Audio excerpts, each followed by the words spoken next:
Hola gente de Cultura Colectiva, bienvenidos a otro capítulo más de Backstage. Yo soy Ana Ivette, para los que no me conocen, y aquí estoy con una entrevista muy especial. Tenemos a LP. Hace un mes aproximadamente estuvimos platicando con ella en un Instagram Live de Cultura Colectiva y nos estaba platicando acerca de su primer álbum en vivo, Live in Moscow. Y bueno, ahora nos trae una canción nueva. Y vamos a ver qué es lo que tiene que decirnos. Hi, Opi. Thank you so much. Hi, how are you? What's going on?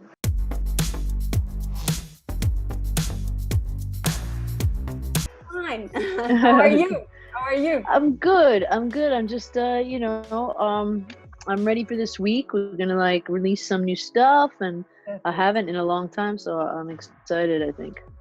Perfect. I know. I was saying that like a month ago, we were chatting on an Instagram Live from Cultura Colectiva, and we talked about a new album called Life in Moscow. But now you have this new song called The One That You Love. What can you tell me about this song? I mean, this song, it's another passionate song. I think that's, kind of my vibe normally. And it's just, I feel like a lot of people can relate to, as far as what it's about, just trying to, always trying to do your best and just be the most for the person you're with. Being like, how is that not enough? Okay. It's a common theme in my music, I guess. Yes. I think that it has all this LP's essence in the song. I don't know if I'm correct, but I feel it. Yeah, right on. Cool. And well, you also have this amazing video where we can see you riding a horse on the mountains. What was your experience with this? I feel like I hadn't ridden a horse in a while. I grew up kind of like, riding horses here and there. My mom rode a lot, and she had a horse for a while. And, I definitely realized when I got on there that I missed it. It was fun, and had this beautiful horse named Madara, and we just the beginning of the day, he was like giving me like that kind of it's the only way to look at you because you're on him. So he's like, giving me that eye. Yeah. And I was like, so and then by the end of the day, I could tell he was like, he was friendly. Yeah, he was, it's like he was happy and just chilling. And it was, it was so beautiful out there. It was such a nice day. It is a very beautiful place. Perfect. And now talking again about this song, I know that you have that with the help of Mike Del Rio and Nate Company, you made this song like it happened with Lost on You. Yeah. And how hard is the confidence you have on them? So much. I mean, I feel like, Nate and Mike are like, I've said this before, but the three of us are like a band.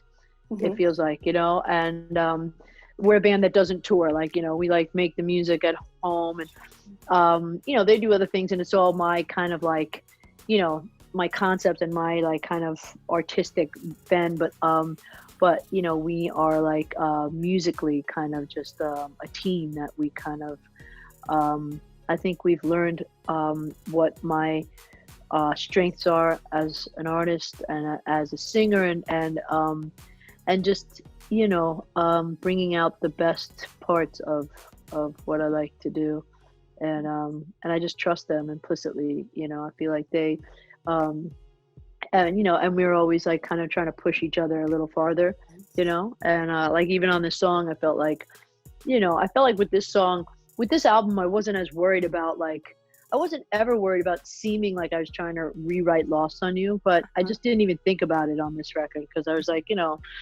whatever's going to come out, it's going to come out. That's my style, but I think I was, last record, I was kind of more purposely kind of like going off in some weird directions so that I wasn't like sounding like I was trying to like kind of hone in on that success that I had like cheaply. like in a cheap way. You know, I want it to be like, because I love having different sounds and having and like and I feel like I'm, you know, decent at like making a record that's got a bunch of different sounding songs on it. Not like it's like feels like 10 of the same song. Okay, perfect. And maybe it's a weird question, or maybe it's so weird. But when you make a song, you name it first, or you first write it and then you name it, or how is it? 90% of the time I have the concept and the title, you know, and once I have that, it's like I can do anything, you know.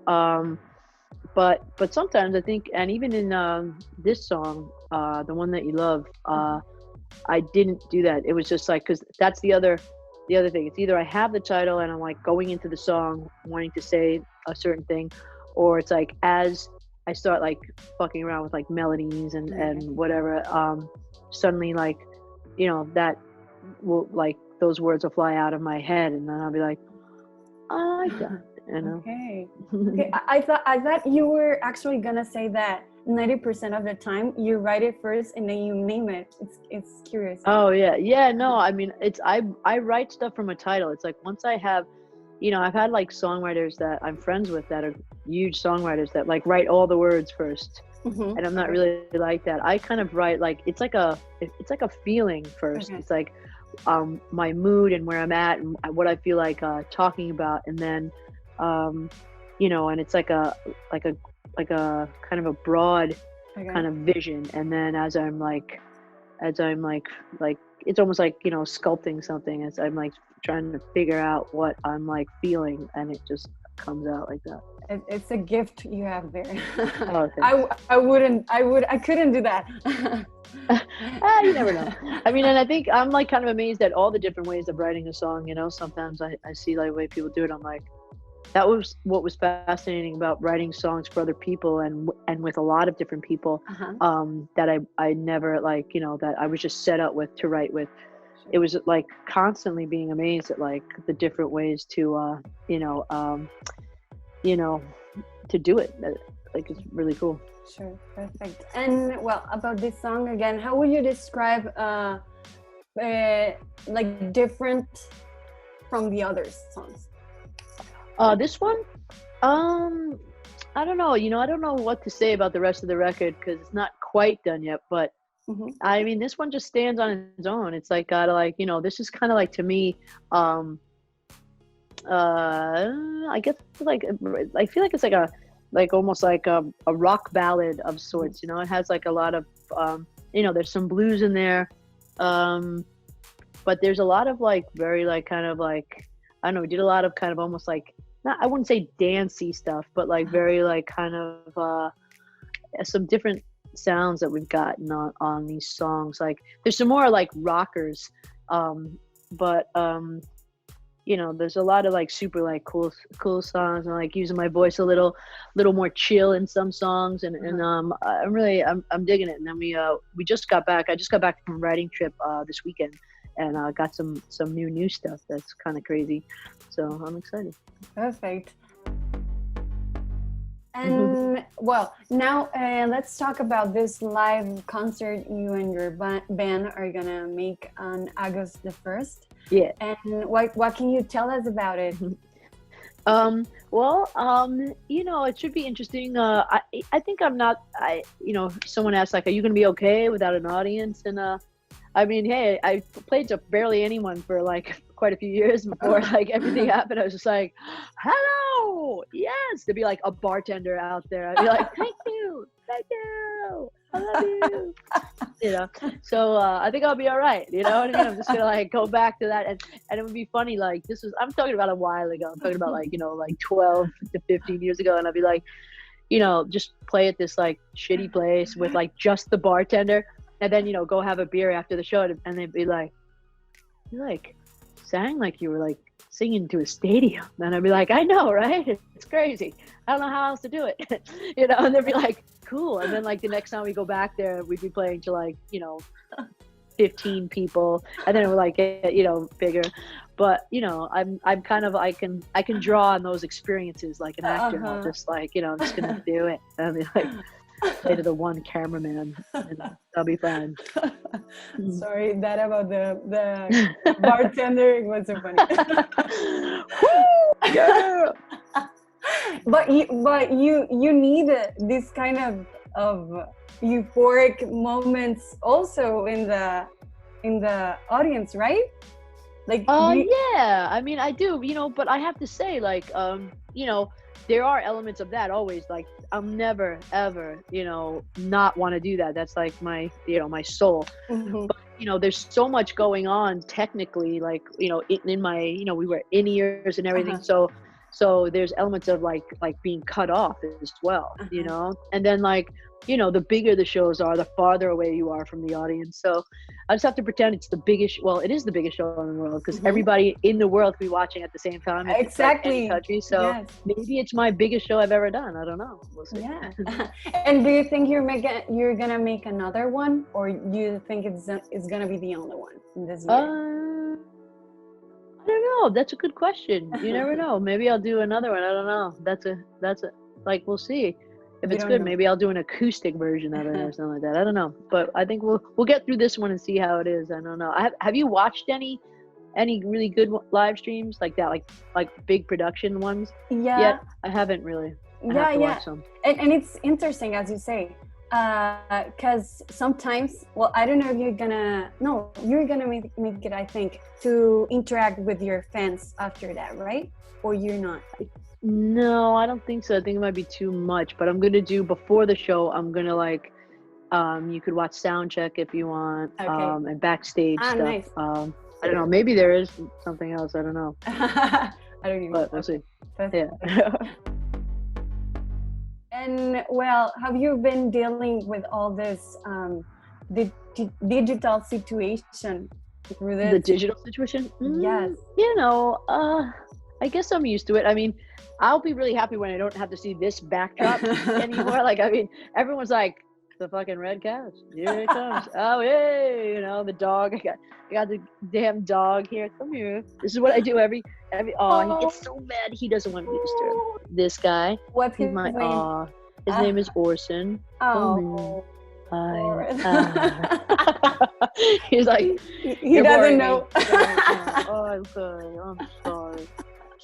Oh, baby. But yeah, so like, I mean, as much as I love this guy and he loves me and he's so happy I'm home, I will be good when I'm in your country doing an interview with you personally. But yeah. And how you've been dealing with all this quarantine situation? I don't know if you're still in quarantine now. Yeah, we are. We actually got locked down again. So, I don't know, I have my little group of people that, we've been tested and stuff like that. We hang out and I work. It's mostly about work, I just came back, for 2 weeks in the desert, like kind of doing stuff, working on the record. I just been like, kind of funneling it into creativity and just like, I don't know, I've actually been kind of like surprised at myself. I kind of adapted pretty quickly and just was like, okay, no touring till 2021, all right, well, whatever, I mean, I think, time goes quicker than you think, and like I mean, even the fact that it's like almost August now, and like in March I was like, what are we gonna be like, are we gonna be touring we're gonna tour in May maybe, right? I mean, when it first happened, we thought like, everybody thought, we rescheduled our US tour 4 times and now it's in fall of 2021, so it's like, wow. Yeah, in the music industry, I think it's more insane with all this rescheduling things. Yeah, I was like, I feel most sad, honestly, for newer artists that were like getting like, having their about to have their moment, doing, you know what I mean, like that didn't really get exposed yet, and had everything. It was just like, good, like, I mean, that's a lot, That's right. I didn't think about that before.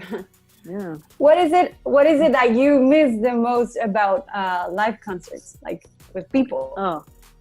it's such an honor and such a pleasure to be able to like visibly make people happy with just music you've made, you know, that you, it's like just so like it, I mean it's like it's weird, you know, it's like a wild thing. It's like, think about like the thing that you do the best, or that you think you do the best, or that you want to do the best, and then if like, you know, like 3,000 people applauded when you, after you finish, you're like, thank you, wow, you know, it's like, you know, if you were like great at tying your shoes and then just like 3,000 people were like, yeah, you know, it's wild.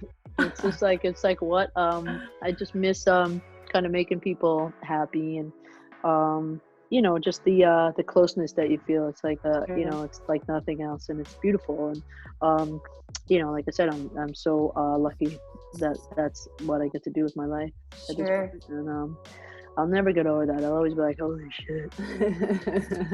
So LP, I hope I can chat with you again after after your live concert you're gonna have. Yeah, me too. Because I want to know the experience you had. Yeah, I know. I don't know. I think I'll kind of be like, I don't know, you know, I'm a little scared. I'm like, you know, I'm getting in shape like Rocky and everything, you know, I'm feeling really good. Not gonna have, supposedly not gonna have one drink until after my show. 2 weeks of clean living. Very exciting. Perfect. Yeah, so congratulations for this new song, and good luck with your album, with this live show. Thank you so much. And thank you so much for being here with us. Very much. You're the best. I'll see you soon. Gracias. Adiós. Bye. Bye. Muchas gracias a todos por ver este video. Si les gustó, no se olviden de suscribirse, comentar, darle like y compartirlo con todos sus amigos. Gracias.